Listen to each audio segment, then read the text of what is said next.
Well, good morning, you guys. Welcome back. And we are starting our sourdough starter series. Yes, we are. I know so many of you have been waiting.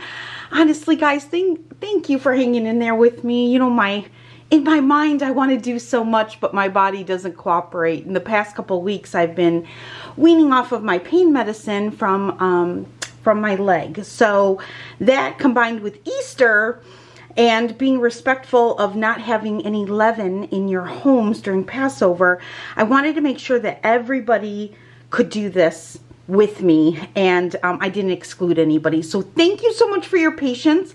Let's just turn on the camera and let's get to making some sourdough starter. I'm going to list all of these videos. We're going to go day by day so that I'm doing it with you. We can do it together.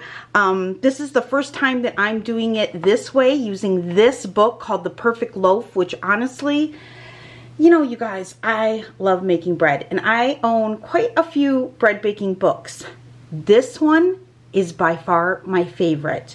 I recently bought it. I listed it. I showed it in a previous video, and I love it. It is, I feel like he's just speaking to me when I read him. So his verbiage is very easy to understand.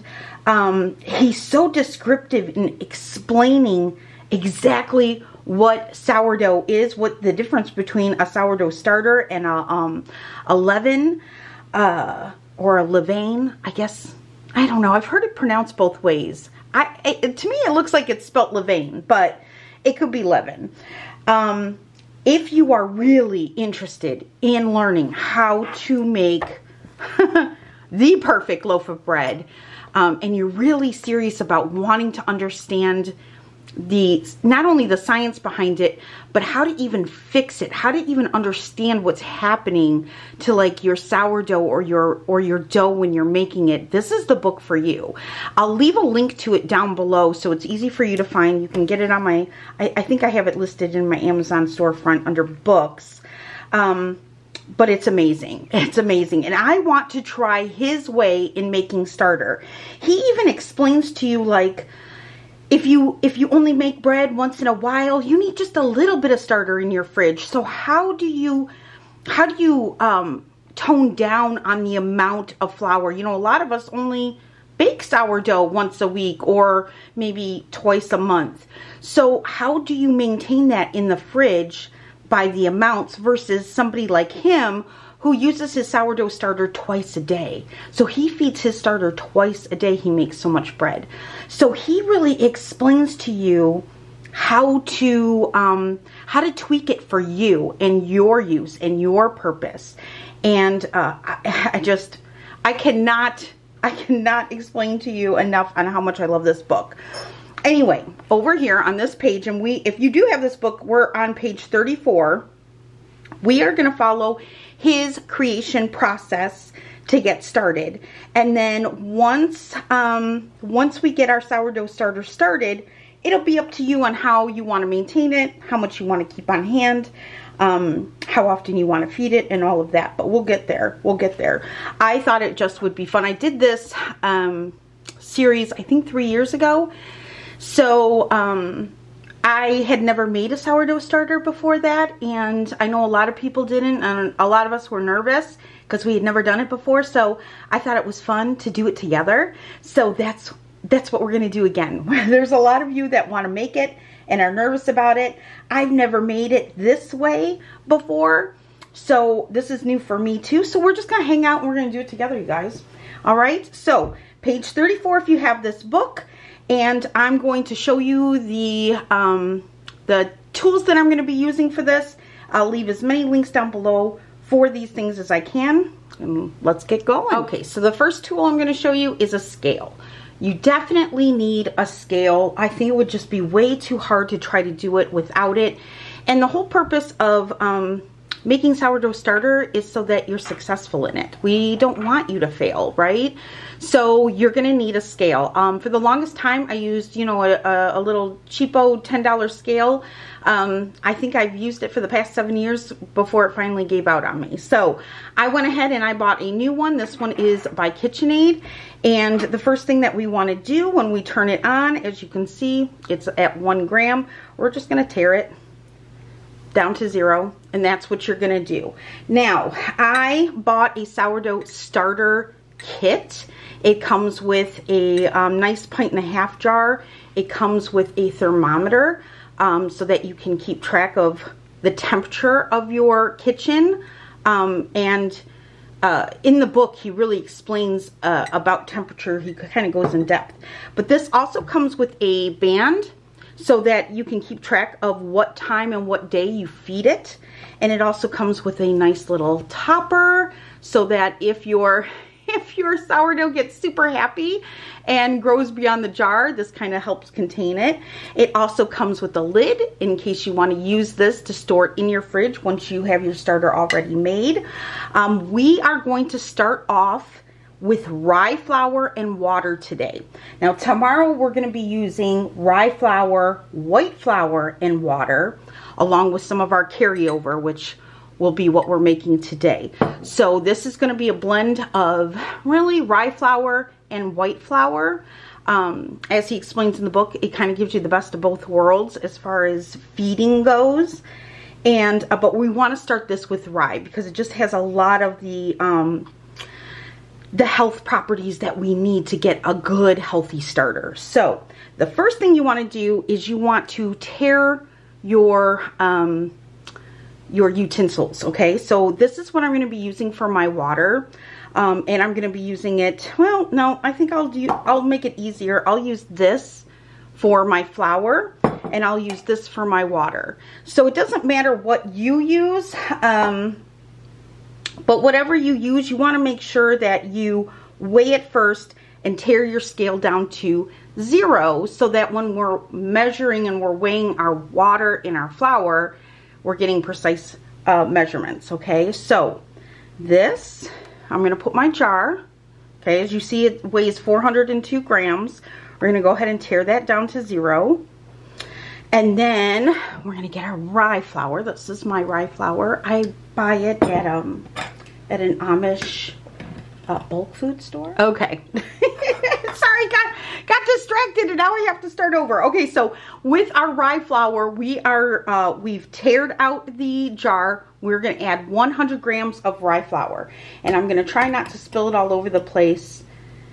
And everybody's waking up and hungry, and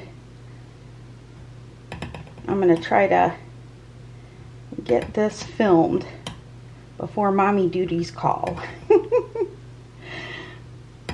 That's really where I find the biggest struggle in recording, you guys, is I'm so slow now post accident.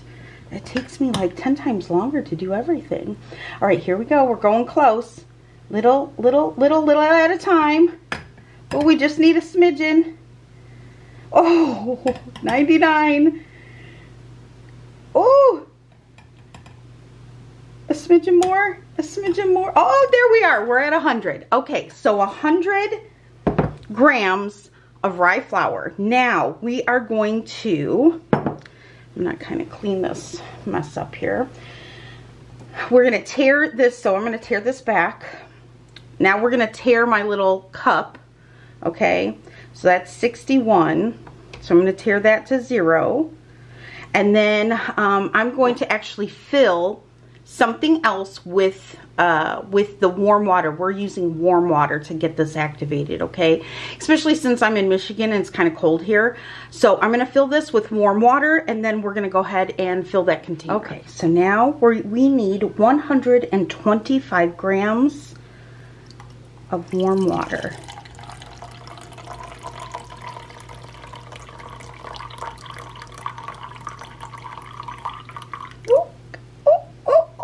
We're at 127. Okay, hold on. Let me put a little back. Let's see if we can get it to 125. Okay, so 125 grams of warm water. So now I'm going to just move you aside. Got our jar. Okay, and now we're going to go ahead and add in our water. And then the kit that that I got came with a spatula, a silicone spatula. If you're not getting the kit though, I would highly recommend one of these. I think I have one in my, got another one here. Actually, I've got a couple of these. So, I think these are, oh, this brand is Mad Hungry, I think. I think I got this one at Bed Bath & Beyond. And then I also have a KitchenAid one, which I love. I love these spatulas because they fit into these little jars so easy. So I'm going to use the one that comes with the kit. We're going to stir this, stir it, stir it, stir it, stir it, until there's no dryness. Okay, so I think the hardest part is getting everything off the spatula. Like I said, I've never done this one before, so I'm gonna try to scrape as much down as I can and then get it down in there, not on the side. I'm gonna scrape the sides clean as much as I can. Now this is thick, so I'm really fighting the urge of adding more water, which is what my bread baking, I'm trying to get rid of this hole that's down here. Got like a little air pocket. I'm trying to get rid of all, you know, you'll see them. You'll see them. Like they look like little air pockets. See it? I'm trying to get those removed as much as possible. And then scrape, scrape, and get this down. So it's thick like peanut butter. So we're gonna roll with it though, because I want to try his method, and this is his directions. So we're gonna roll with it, okay? All right. So now that I've got that done, get that over there. This is what mine looks like, all right? So if yours is thick, like peanut butter, so is mine. All right. So I got that as flat as I could. I don't expect really any growth today, but we're gonna put the band on anyway. And today is Saturday. And I know he lists 6 a.m., 12 p.m. and 6 p.m. Still morning here, but it's not quite 6 a.m. So I'm just gonna kind of put it in the middle a little bit there. And then I'm gonna put this band down where the top of it reaches the top of where my, is that focusing? There we go. Where that line is. That's why you want to try to make it as flat as you can. So I'm gonna just kind of put my band best that I can all the way around. Okay. And then, actually I'm just gonna do Saturday. We're gonna be doing these in the morning. I'm just gonna put that it's on Saturday. That'll just work better for my brain. Okay. And then with that, I'm gonna put my little top on here. This allows it to breathe, okay? And then I'm just gonna set this aside. I'm gonna put it like on the counter closest to my stove so that when I'm running my stove, at least it's warm. But you want this in a warm place, and I believe he said his ideal temperature is around like 74 to 76 degrees. Drinking water, the water that you should use should be around 80 degrees when you use the warm water. Mine I think was slightly warmer than that, but my kitchen is cold this morning. I got a hoodie on. So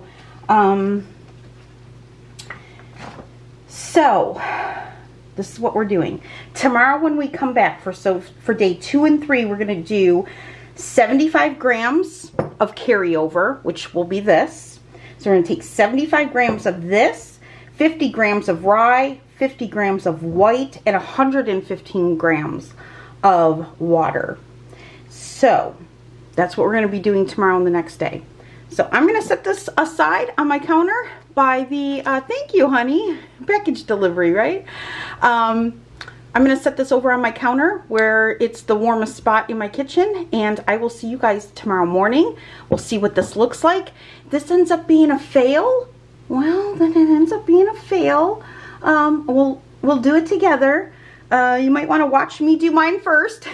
And then go back, and if this is posted and it stays posted in a playlist, you know it was successful. Unless you're daring and you want to do it with me and fail with me. It's totally up to you, you guys. All right, so I will see you back here tomorrow when we feed this together. All right, bye guys.